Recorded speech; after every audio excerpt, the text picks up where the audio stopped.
experto en temas electorales, José Tello. José, muy buenos días. Muy buenos días, Nicolás.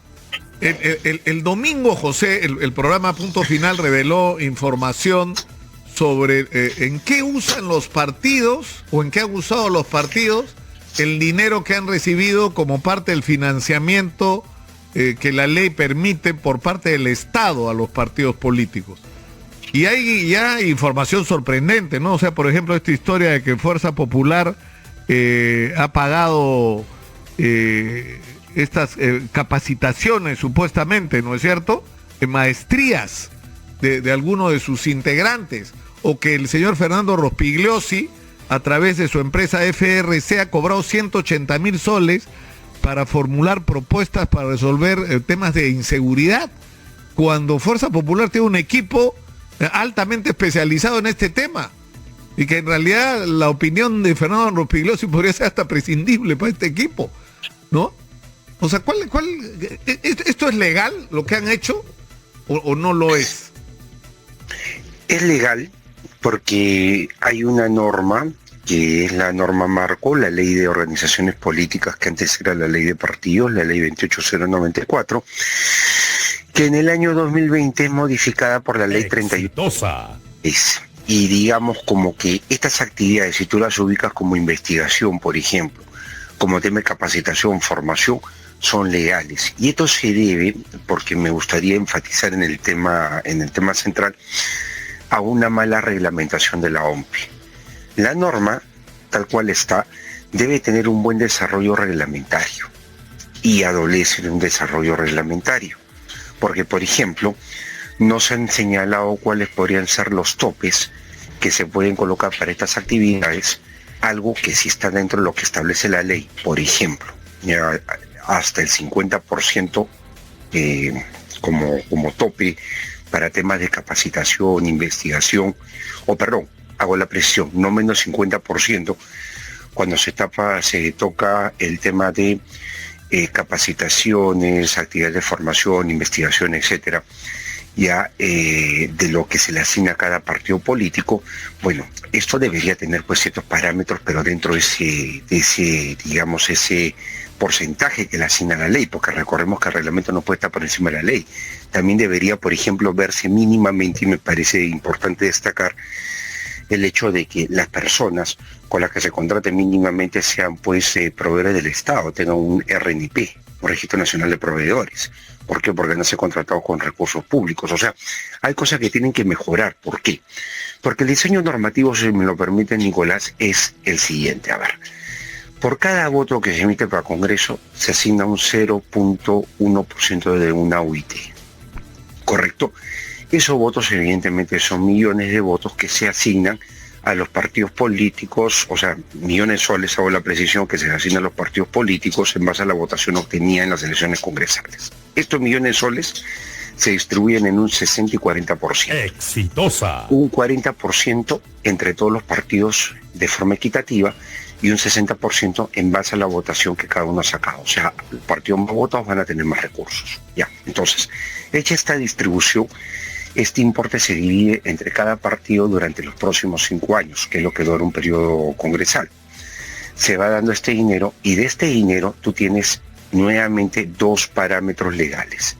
El primer parámetro es que en actividades administrativas del partido, o sea, pagar personal administrativo, comprar vehículos, por ejemplo, o sea, algunos muebles, computadoras, comprar una propiedad, por último un inmueble, y tú en eso tienes que gastar hasta el 50%, o sea, hay un límite, hasta el 50% y no más de ese dinero. Pero por otro lado, te coloca un límite en sentido inverso, no menos del 50%, o sea, no puedes tener, lo vuelvo a precisar, menos del 50%, si es que se trata de actividades de formación, capacitación de sus cuadros. Justamente viene el tema de la famosa maestría, ¿no? Viene el tema también de lo que es la investigación, lo que viene a ser también incluso en campaña las encuestas, herramientas informáticas. Todo eso está previsto en el artículo 29 de la Ley de Organizaciones Políticas, que fue modificado en el año 2020 por la Ley 31046. Entonces, esto por el lado de la ley está claro. Nuevamente, vamos al tema práctico. ¿quién nos asegura que las personas que están siendo contratadas, naturales o jurídicas, sean personas que, digamos, tienen las condiciones adecuadas para hacerlo? Uno. Dos, ¿hasta qué monto puedo destinar, por ejemplo, por una investigación? ¿Cuánto se puede pagar por una investigación? ¿Cuánto se puede pagar por una encuesta? ¿Cuánto se puede pagar por una actividad formativa?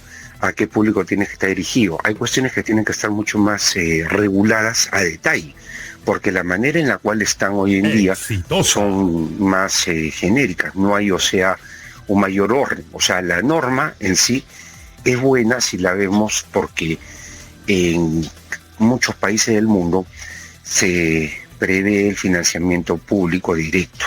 O sea, está bien financiado los partidos políticos, pero claro, hay que saber la a detalle cómo hacerlo. La interrogante además es, ¿no? O sea, ¿de qué manera no solo los ciudadanos, sino en particular los miembros del partido pueden vigilar un adecuado uso de los recursos? Porque ahora yo me pregunto, por ejemplo, en el caso de Fernando Rospigliosi, ¿ocurrió realmente esa asesoría? Porque yo me acuerdo que ha habido un momento en que Fernando Rospigliosi opinaba y salía como opinólogo a favor de Keiko Fujimori, y de repente aparece integrándose al equipo de Fuerza Popular. Estaba contratado por Fuerza Popular y eso no nos lo dijeron, ¿no? Es decir, porque si no yo hubiera presentado y ahora vamos a tener al señor Fernando Rospigliosi contratado por Fuerza Popular. Entonces, claro, ya no es el punto de vista de un opinólogo, ¿no es cierto? Independiente. Claro, lo que ocurre es que está yendo ya no al plano legal, donde te digo que no hay percance, sino estamos yendo al plano político, donde ha ocurrido pues algo que no es correcto, si lo queremos ver políticamente. O sea, no es correcto pues que una persona que luego incluso termina como candidato, o sea, una persona que sabemos pues que o sea, tiene una actividad que va entre lo técnico y también, bueno, una suerte de vocería, bueno, registre pues este tipo de ingresos. O sea, ahora también hay que ser bien claros acá en algo. La prestación del servicio tiene que estar acreditada ante la autoridad electoral. En este caso, ¿quién supervisa los fondos partidarios? La OMPE. Entonces la OMPE tiene que validar si el servicio está, debe haber una consultoría, si fue un documento. Si fue realmente prestado. Yo creo que sí, yo creo que sí, porque por ese monto ellos definitivamente tienen que tener un sustento y ese sustento lo tienen que entregar a la OMPE. Ahora también hay que señalar una cosa en este caso, Nicolás, esta información es pública. O sea, de todas maneras, cuando los partidos han desembolsado este dinero a estas personas por servicios o para pagar estudios, todo esto, ellos sabían perfectamente que se iba a conocer, porque esto, o sea, de todas maneras se iba a conocer. Entonces, vamos a lo que es la ligereza quizá de los partidos en no prever el incómodo, o sea, el fastidio ciudadano quizá que se puede dar cuando uno advierte este tipo de cosas, porque por más que la ley no coloque límites, ni tampoco tenga impedimentos, no es políticamente correcto, no es una buena señal que se vea pues este tipo de trabajos entre dirigentes, pago de estudio. O sea, por ejemplo, en lugar de pagar una maestría en marketing político, han podido tranquilamente capacitar a 1.000 candidatos a regidores para las próximas elecciones. O sea, esto es algo que debería en todo caso sopesarse, porque los recursos tienen que utilizarse pues realmente en fortalecer las capacidades de la militancia y de los potenciales candidatos. Y cuando habla de la militancia, de aquel que en la lógica de una reforma electoral tiene vida orgánica en un partido en periodo electoral o no electoral. Entonces esa persona de a pie, que es la que necesita ser capacitada ahora que existen mecanismos virtuales, puede ser capacitada vía Zoom. Claro, porque además acá se plantea un asunto delicado, ¿no? O sea, por ejemplo, si tú eres miembro de un partido, lo cual supone que tú no te relacionas con el partido como que el que se relaciona con una empresa a la que le presta servicio y por lo cual le cobras. Tú estás aportando a un partido y eso contiene cierto nivel de idealismo, de compromiso, ¿no es cierto? De sacrificio, de entrega y de prestación de tiempo y de servicios gratuitos, porque tú le aportas al partido lo que puedas y no le cobras al partido por eso.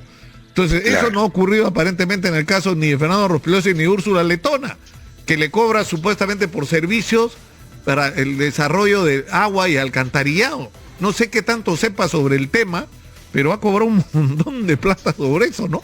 O sea, pero ¿qué significaría? Que cada militante de Fuerza Popular o de cualquier otro partido, que haya hecho algún aporte en ideas, en propuestas, debería cobrarle por eso al partido. ¿O eso es parte de su aporte, digamos, a la construcción de su organización, por lo cual no debería cobrar, ¿no? Claro, lo que pasa es que acá se genera una complicación ya de cómo, o sea, es un tema ético, cómo vas a gastar el dinero. O sea, ok, tú puedes tener un militante, una persona muy especializada, pero bastante especializada, que pueda pues brindar un servicio muy, muy particular de interés para lo que tú requieras, y que obviamente pues si no está dispuesto a tener, si lo vemos en el lado de oferta y demanda en el mercado laboral, si no puede desplazar tiempo por camiseta, o sea, de manera gratuita, de honore, bueno, y hay que ver un pago, tiene que sustentarse muy bien. Pero tú has resaltado hace un rato el tema, por ejemplo, de la especialidad. O sea, el señor Rospigliosi, es imprescindible una opinión técnica de él en el tema de seguridad ciudadana. Mira, yo si me preguntas mi opinión a mí desde afuera, Dardo López Sol sabe más de seguridad que Fernando Rospigliosi. Nuevamente volviendo al tema ético. ¿Por qué entonces recurrir a una persona que luego va a terminar haciendo una vocería importante, porque tuvo bastante exposición mediática? Y para no centrarnos solo en, o sea, por ejemplo, esto del diario, ¿no? Del periódico, Tu Causa se llama, ¿no? El periódico del Frente Amplio. O sea que lo que se critica en el reportaje es que el gasto ha sido presentado como de capacitación, cuando en realidad es la edición de un periódico. Ahora, yo no sé si eso tiene que ver con la visión esta del partido leninista tradicional, ¿no? Que tiene que tener un periódico alrededor del cual se organiza el partido. Es decir, que la dirigencia del partido se comunica con sus militantes y sus bases a través de un periódico, ¿no? Pero en la era, pues, el mundo digital, eso ya es, pues, bastante obsoleto, pero obsoleto, ¿no? Pero estamos, o sea, ante una situación también irregular, pues, o sea, porque eso es un uso indebido de los fondos, no se puede utilizar para, o sea, lo que ocurre es que en esta cosa, pues, o sea, hay que tener bastante cuidado, porque el tema es la eficiencia. O sea, ¿qué puede ser el pago de un favor político? Y no estoy estigmatizando a ninguno de los aludidos. ¿Qué puede ser el pago de un favor político o verse como el pago de un favor político? Y que realmente es una labor de capacitación, o sea, el uso adecuado del dinero que todos los peruanos aportamos para que el partido se fortalezca. Entonces, acá es un tema que yo creo que nos hace ver la precariedad de nuestra clase política en general, lo digo de manera generalizada, y justamente esa falta de tino y de conexión con la sociedad, porque no hacen más con este tipo de cosas, por más que sean legales o les den formas legales, que desacreditarse ante la opinión pública, generar desánimo y debilitar la democracia peruana. Y eso sí verdaderamente es una contrarreforma, si lo queremos ver de esa manera, porque la reforma política lo que busca es fortalecer e institucionalizar. Cuando sean este tipo de actitudes, los propios partidos políticos, con representación del Congreso, sabotean, hacen una contrarreforma política y generan este tipo de situaciones. Ahora, la pregunta es si los militantes tienen conocimiento y reciben esta información, ¿no? Porque se supone que el dinero es entregado al partido y debe ser usado para los gastos, para el desarrollo y crecimiento del partido. Ahora, los partidos necesitan en determinadas circunstancias, sobre todo, gente a tiempo completo. Es decir, por ejemplo, si tú necesitas que un personero legal, el caso de Alianza por el Progreso, ¿no? Se dice, se le pagó no sé cuánto a la personera legal. Bueno, pero el personero legal es una persona que tú requieres a tiempo completo, ¿no? O sea, por ejemplo, acabamos de salir de una elección y ya viene otra, y el trabajo del personero legal supone trabajar en periodos largos y exclusividad, ¿no? La personería legal. Eso es un gasto que a mí sí me resulta justificado, ¿no? Al igual que otros militantes dedicados a, por ejemplo, temas organizativos, ¿no? Claro.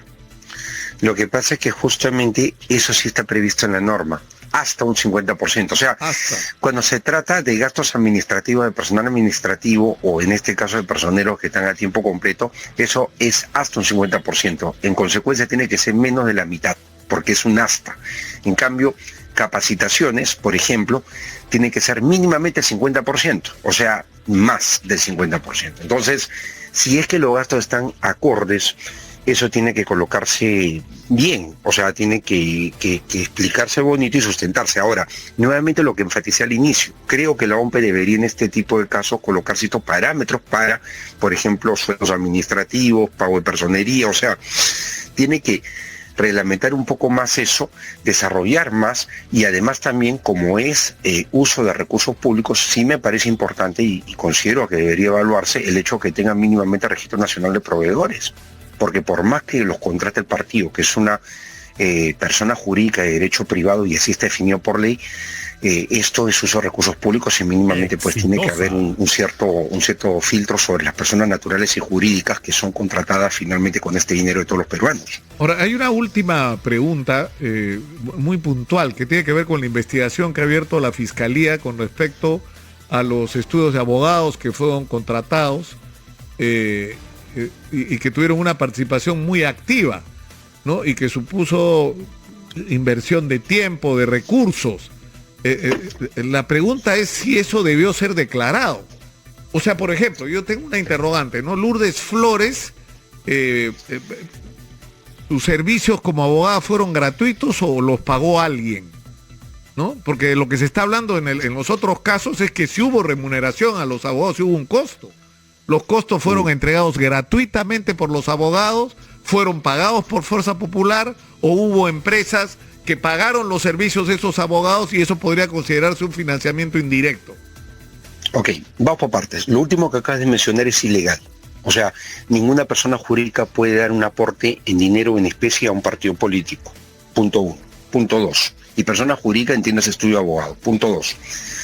Una persona natural puede contratar un abogado y presentar ante el partido para que se informe a la OMPE que es un aporte en especie. Por ejemplo, yo contrato a uno de los abogados que has aludido, soy, digamos, una persona natural que tiene cierta solvencia, y ese recibo por honorarios es como un aporte en especie que yo estoy dando a la causa, porque creo en la causa. ¿Me explico?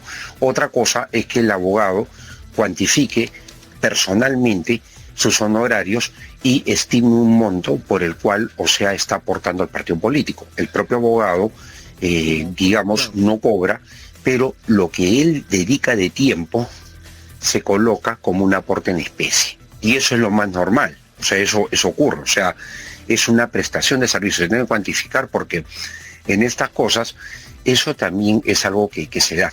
Por eso es que muchas veces pues el servicio también es tomado en la doctrina electoral como algo tangible que tiene que ser declarado, o algo que incluso te podría meter en problemas. Recordemos el caso de las radios, por ejemplo. Claro. Si yo llevo pues a la gente para hacer una campaña médica, han habido varios problemas al respecto durante campaña electoral. O sea, siempre la prestación de un servicio configura, si lo vemos desde el lado de lo que menciona, ¿no? Este tema legal entre Fuerza Popular y Perú Libre, este tema de los abogados configuraría un aporte en especie. Y eso sí hay que tenerlo bastante claro, declarado. O sea, todo eso es algo regular, que sí está previsto en la norma, pero sí tiene que ser bastante transparente y bastante claro, porque va definitivamente a ser puesto en la opinión pública. O sea, comunicó a la opinión pública una vez que la OMPE haga la revisión integral de los aportes dinerarios y no dinerarios y de los gastos de campaña de los partidos políticos. Muy claro. Muchas gracias, José. Muchas gracias. Muchas gracias, Nicolás. Que tenga buen día. Gracias. José Tello, especialista en temas electorales, ha estado con nosotros. En realidad acá el asunto, por lo menos en mi modesta opinión, más importante es que está bien el financiamiento, porque eso democratiza, ¿no es cierto?, la actividad política. Está bien el financiamiento estatal de los partidos. Pero los primeros que tienen que tener control sobre estos gastos son los miembros del partido. Y yo no sé si eso está funcionando de la manera como debería funcionar. No lo sé, sinceramente. Y hay una interrogante con respecto a Pedro Castillo. ¿Se acuerdan que afirmó que iba a renunciar a su sueldo de presidente? Se supone que él ya, el dinero fue transferido para su pago, ¿no? Ahora, la pregunta es porque ya se encuentra en su cuenta. Ahora, la pregunta es si lo cobró o no lo cobró. Es una buena interrogante. Son las 9 de la mañana. Nos vamos a la pausa. Regresamos con más.